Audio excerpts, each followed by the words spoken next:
those companies that are hiring illegals, paying them under the table, however they do it, they should be severely fined and jail time if ever it was shown to be egregious. I think we can find common ground there.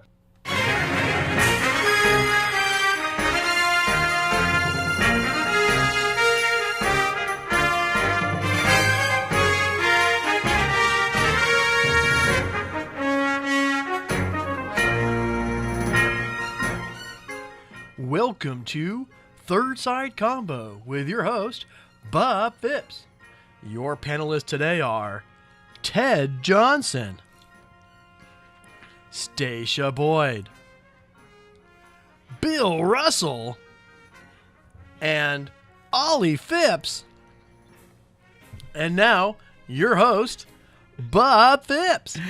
Oh, welcome to tonight's show at Third Side Convo, where we cut through the noise. Now, we're going to focus, we're going to talk tonight about immigration, and we're going to focus on those people in the shadows, including the hardworking, law-abiding folks living quietly among us, whether or not you call them illegal or undocumented.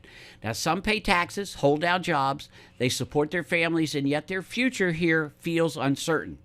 Our conversation is about finding common ground on what it means for our communities, our economy, and the American dream. All right, so let's jump right in. So here's the question, opening question. Do all of these folks in the shadows need to go, or just some? So let's go quickly around the panel, and all I want is a yes or no answer to start. Should all of these folks in the shadows go, or just some? Ted? No. Thank you. Oli? Yes. Okay, Stacia? No. Bill? Yes. Oh my God, Miss Agnes, this is wonderful. We're starting out at the extremes right now. Now we're going to cut it down a little bit to see where we can go. So, how do we uphold? First question I'm going to give to Stacia. How do we uphold the rule of law, okay, while recognizing that, a lot of these undocumenteds are pretty much law-abiding citizens? But how do we uphold the rule of law?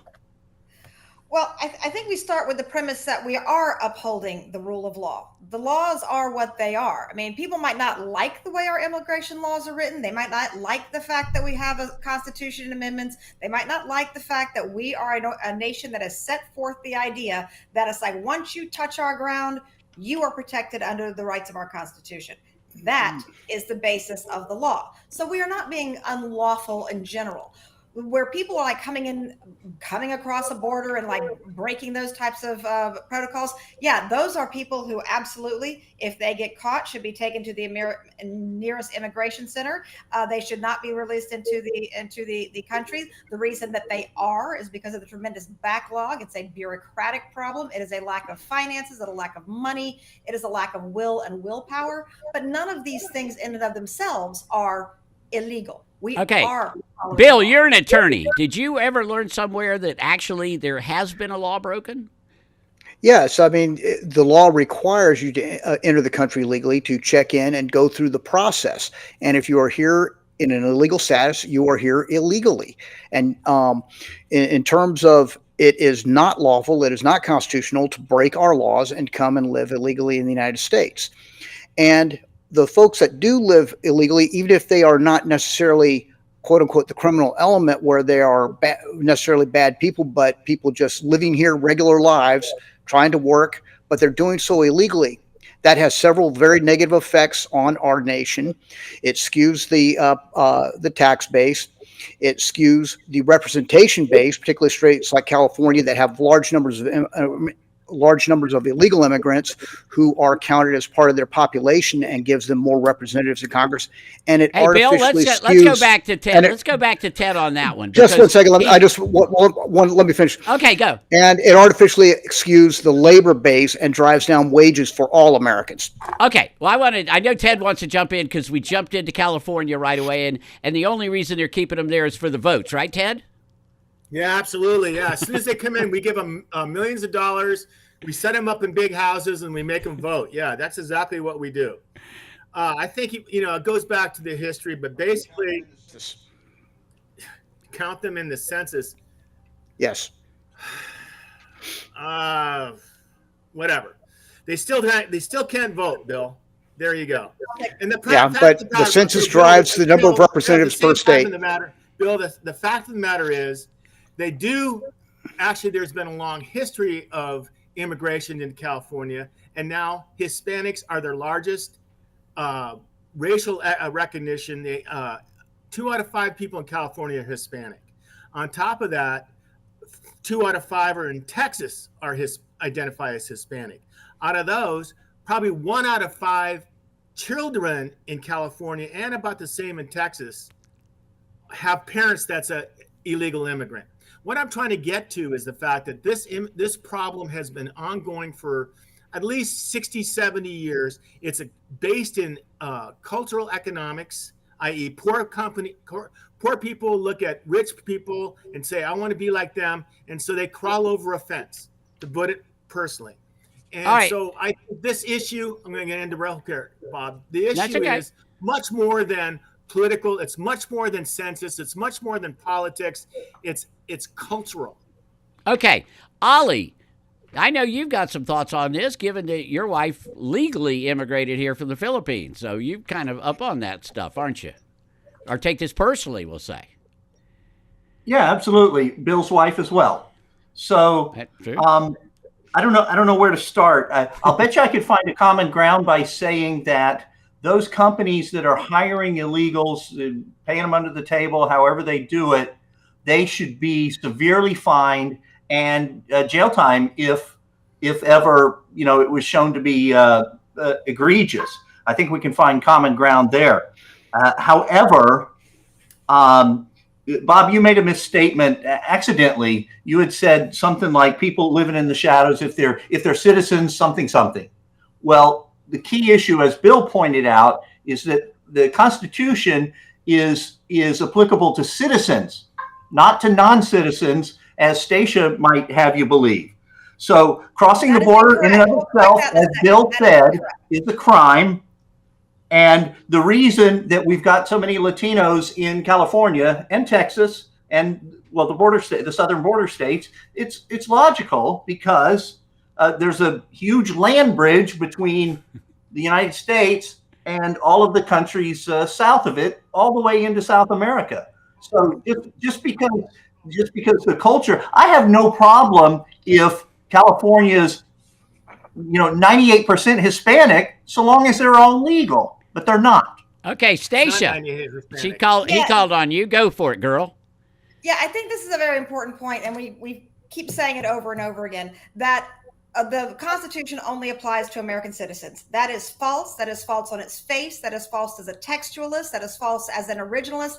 100% false. The founding fathers who wrote those documents and who passed those amendments knew the difference between the term person and citizen, and they used them appropriately. And indeed, over and over again, the Supreme Court has reaffirmed and reaffirmed and reaffirmed and reaffirmed, and in fact, reestablished in areas where it didn't. And when you come to the 14th Amendment, that people do not have to be a citizen of this country to be protected by our laws. That is absolutely 100% true, and I'm sure that Bill can back me up on that. There is something that is absolutely fundamentally wrong with people who, like, especially I think people in our age cohort, who act as if we never took a civics class. We did. All of us did. We didn't have to become lawyers to understand the fact that the Constitution of the United States, I am sure, in my opinion, the greatest document ever to be written to form a government, has the reason we are a great country is because of that very fact. All right, we got to go to Bill on that one next. Wow. Okay. Well, where the Constitution does cover and ensure that illegals' rights are protected in the standpoint that they are not abused under the law, they can't be simply thrown into prison without some form of due process. But there are categorical portions of due process that are skipped when people skip the line. Yeah. And so, for example, people can be detained in the immigration centers pending deportation if they have an order. But there are also means by which, and there's a lot of argument that's going back and forth in terms of the I think that where Stacia's argument, it overstates the rights guaranteed to illegal immigrants and people who are here in illegal status for their deportation. But you just made the point, Bill. You made the point precisely, and you said it twice yourself. You said due process, that they have a right to due process. They also say the right, if they have a removal order, those are the things that are important. And those things, again, in back in the land of normal times, it's like these things take time. They always take time. Due process is ugly and messy. Our entire court Yeah, but due process does not always mean a court hearing. That they don't exist. It's not that they don't exist. They absolutely exist. And what we have right now is a situation where people are saying we are going to get rid of due process. We can't be taking all this time throwing people out if we're going to be throwing out 1 million people a day or a week or a month or whatever. Can I ask a question? Because I don't. There is a fundamental point on due process here. If somebody enters your home uninvited, you tell them to leave, and you may force them out. You have a privilege to force them out to leave your home. Due process does different things, Bob. Yeah, no, they're not. The same principle applies. And when somebody enters your home, you have the right to throw them out. The same principle applies to nations. Nations have the right to immediately expel people who are illegally present in their country. And the people that Stacia are talking about are the ones that either went into a reception center or were caught. She's not addressing the gotaways. Gotaways. Wow. I guess I just wanted to ask the question, is due process sounds like a term that, is it the same for citizens as it is for undocumented or the illegals that we're talking about? We'll say no. In other words, due process is the plain language of the Constitution. Right, but what does it mean in specifics, though? I mean, you've got the term due process, but is due process would be, if we wanted to deport Ted, it would probably take a little more time than it would to deport someone who's illegal or who's undocumented. Yeah. That's what I'm getting at. Yeah, due process doesn't talk about what the steps are of that due process. That's all I'm getting at. And can I go back to something Oli said? Go ahead. Go ahead, Ted. Oli, you talked about people having immigrants in illegally. In California, like the large landowners who have acres and acres of almond orchards, up north, the cherry orchards, which is all seasonal labor. My mom's cousin ran fields for Del Monte. They grew mushrooms, and there were pickers illegally here with false social security numbers. They would get held up, and they would get shipped back, and they would come back within a week. And Del Monte put up with it. And the reason why is because most of those people, those large landowners you're talking about, are Republicans. They want free reign, no regulation, and all that type of thing. It took a long time for field workers to get basic coverage like healthcare, have OSHA standards meet in the field so they didn't get killed with sprays and stuff. So the point is you point about the illegal things. These people are so integrated into our economy that to make them leave is virtually impossible. And now we have to find not a problem, but we have to find a solution to integrate these people who are absolutely needed. Okay, that's what we're going to talk about after the break, Ted, because I totally agree. It's one thing if they break in your house, they're illegal, but if they end up mowing my lawn, I'm going to give them a break a little bit. So we'll be right back after a word from our sponsors. Corona Cigar Company is your one-stop shop for all your cigar needs. Whether that's a brand new humidor, a box of those new cigars you've been waiting for, a top-of-the-line cutter or lighter, a place to enjoy the finest cigars and spirits with friends, or the only cigars grown right here in the Sunshine State, we've got you covered. Come visit one of our retail locations for the ultimate cigar experience. Visit us online at coronacigar.com.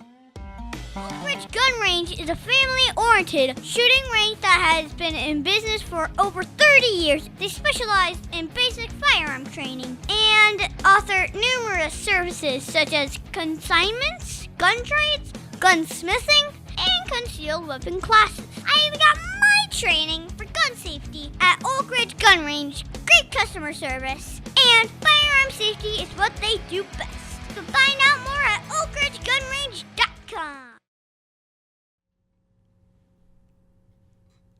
All right, we are back. Now, I did want to make sure all the panelists know that if your face is not on the screen, we are not hearing you.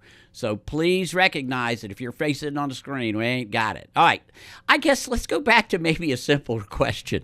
You know, Is there a difference between what we want to do with people that are out there and they're breaking our law? Okay, I mean, absolute breaking laws. I don't care if it's bricks being thrown or whatever the case may be, or whatever laws that are out there. That's one level of things. But do the laws have any room for compassion? Is there a way that we could maybe have it to not tear, 15 million lives apart?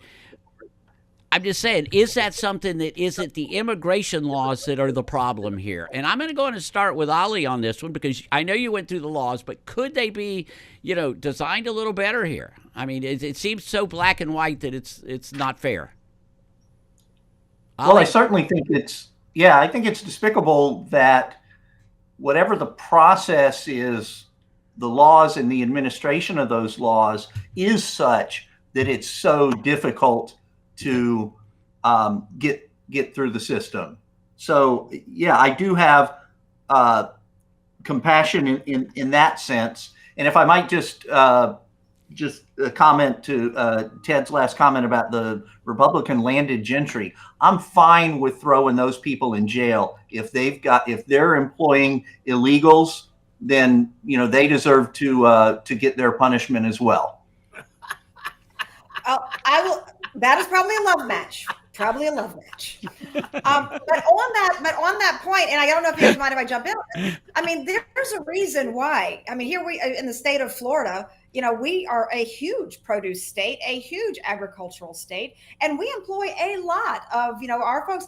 There's a reason why we do not have those robust laws. We could have them here. We've got the trifecta. If they want to pass laws in the state of Florida to make the employers, the large ones, the tourism industry, the hotels and motels, et cetera, the attractions industry, if they wanted to pass a few laws to actually make it legal or illegal for what these employers are doing, they could do so. 100%. Easy, but they're not. Oli, Latinos constitute predominant group among the state's immigrant parents in Florida, a young elementary school age children, making up almost 3 out of 5 kids in Florida public schools have an immigrant parent.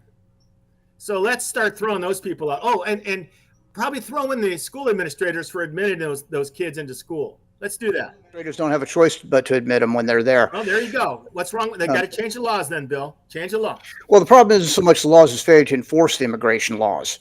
And, and one key point we skipped over in due process was all those folks who entered illegally, most of those 20 million came in without any form of due process allowed to the United States. But yet we want to demand due process when it's time to deport them. But the other point is, and going back to the quote unquote landed gentry, the big ag corporations that now dominate the farming industries across the nation. Many in big ag and big industries have been encouraging illegal immigration because it keeps the cost of labor lower, but that also what that leads to is also an inhibition on technological developments that would reduce the need for labor. And increased mechanization or whatnot in the farming industry. And so in a way, it stunts the growth of our economy, both in terms of the growth of jobs for American citizens and in terms of the growth of innovation and the application of new innovations to our economy. Wait, Bill, I'd be pretty horrified to see. Are you saying immigration leads to the stunt of mechanization or increases mechanization? It stunts it because what happens is when you have a pool of cheap labor, then the need to mechanize your farm industry remains lower. And so a lot of innovations never get implemented because there's a larger labor pool of cheap labor available that if the illegals were not here, it would either require a greater demand or a higher price for labor for American citizens or more innovation to keep labor costs down. Yeah, I think you're mistaken there, Bill, because I think most of these people who work in these places do have Social Security numbers, maybe fake, which means they do get paid, which means taxes are taken out, which means that also payroll taxes are taken. So I'm not sure the U.S. government wants a lot of these people. On top of which, I talked to Bob about this, is that the Social Security Agency has hundreds of millions of dollars in Social Security benefits paid to by illegal immigrants, or illegal immigrants, whatever the case may be, that have no numbers. And so there's a big pool of money that they pay into that they're never going to see. So back to your mechanization issue is that when machines take over for people, jobs get reduced. There is no health care for machines, and it becomes a better profit and less jobs. So I don't quite understand your Well, point. that leads to, I mean, that's where you get into the whole theory of what productive destruction. I forget the exact term for it, but where certain jobs and job markets tend to go away, but that leads to the creation of new job markets and new innovation in the economy. And it's necessary for an economy to continue growing and not stagnate over time. So, the number of coal miners in the last 100 years have gone down by over 800,000. You know that. Yes. There's probably Okay. 1 out of 9 coal miners. And it's a lot of because of mechanization. The machines are so much better. So that's a good example of your mechanization. And so where were the other jobs in the coal industry created because of mechanization? Oh, they were not created in the coal industry. They were created they were created in new industries. I mean, when you look at the whole technological sector, and there was a whole change. So where's the new industry for farming, for example? What's that? How's that going to transition then? That's the invisible hand of the economy will decide that. Not me. I need to make a point. I'm sorry, but I need to make a point. All right, let Stacia go. The mechanization, I'm horrified to think of what the mechanization of chicken slaughtering would be, or of, cattle processing. I mean, there are some jobs that it's like, there is a certain amount of mechanization that already occurs, basically with assembly lines, with moving things through, with processing beef, with processing. These plants are already mechanized. The idea that there is probably at some point going to be some type of wild innovation that is going to make it easier to pick a tomato not by hand. There is a fool's game going on there. And I also don't think we've seen this played out anywhere. Anytime there is a money motive, in a capitalistic society, those organizations are not going to stop trying to innovate. A machine will always be easier, always be better. If they've got cheaper labor, they won't innovate. They will because machines are always less trouble than people. People get sick. People complain, especially people who are working for you illegally or under the table are a risk. There's always things that are problematic with people. But I think that one of the things that we can always look for when we're the whole idea of the immigration problem, the illegal immigration problem, has nothing to do with whether or not these people are useful. It's like being useful is not the issue. The question is, as you guys have pointed out, are they coming here illegally, useful or not? If somebody broke into my house to clean it and I'm like, I can throw you out of here, then I could still do that whether they were cleaning my house or not, right? But if in our case, we're talking about the laws of our immigration system, what are we doing now about them? And what we're doing right now, we are disregarding anything about the laws that we already have. And I think Oli, I don't know if it's Oli or Bill that made the point that, we do need to enforce the laws that are already on the books. 100%. We need to improve the laws we had. We had an incredible opportunity to do that in 2013 and again in 2022, and it didn't get done either time. Why not? Because people wanted it to be an issue. Got it. Well, we're going to have to take a break on this one, and that's probably how we're going to have our last segment is see what kind of laws do we need to change and do we want them to change? And basically it comes back to, do we want these people here? So let's go on and make sure that you please subscribe on Third Side Convo, go on YouTube. I mean, we're now on Spotify, Apple Podcasts, and all these things. And we'll be right back with this incredible panel after our break. Aw, Dad, my computer's slow again and I can't play my games. Call Your Computer Solutions today, and we will scan for viruses and clean that computer up remotely and make it fast again. Our phone number is 407-826-0810. Thanks, Dad. My computer's fast again. Now I can do my homework. Thanks for calling Your Computer Solutions at 407-826-0810. The Typia Show would like to thank Boggy Creek Airboat Adventures for being one of our sponsors. I got to go on an airboat and saw a real gator. I even got to go to the gem mine and mine for some gems. We ate a steak dinner at the restaurant and even got some gator rights. If you want to have a blast with the entire family, I suggest you go to www.bcairboats.com right now. Get your tickets today. The website again is bcairboats.com. All right, we're going to cut to the chase a little bit. Welcome back to this show. We haven't gotten to quite where I want on the common ground yet, except for, I could see both humanity and everything else and everybody here. But I guess the other question would ask is, should we have an immigration that could get these people that have demonstrated the ability to be part of this country, to that they want to be here, and they're not criminals, they're not anything else. Is it our immigration system that is causing the problem, and are these people that they've demonstrated probably should be part of our country? I'm going to go and start with Bill on that. Bill, is it just the immigration system that's the problem? Well, I think we've got enough room within our current laws to make things happen. And a good example is the current administration offered $1,000 and plane tickets home for people to self-deport, to go back and start the true due process of applying to come back in. Otherwise, if they have a deportation order, then that's going to be enforced with fines until they self-deport for each day they remain in the country.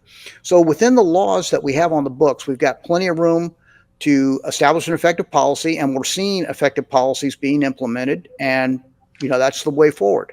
Okay, Ted, you said that people have walked down to an immigration office to try to actually get part of the process, and yet they get arrested. Is that just a myth?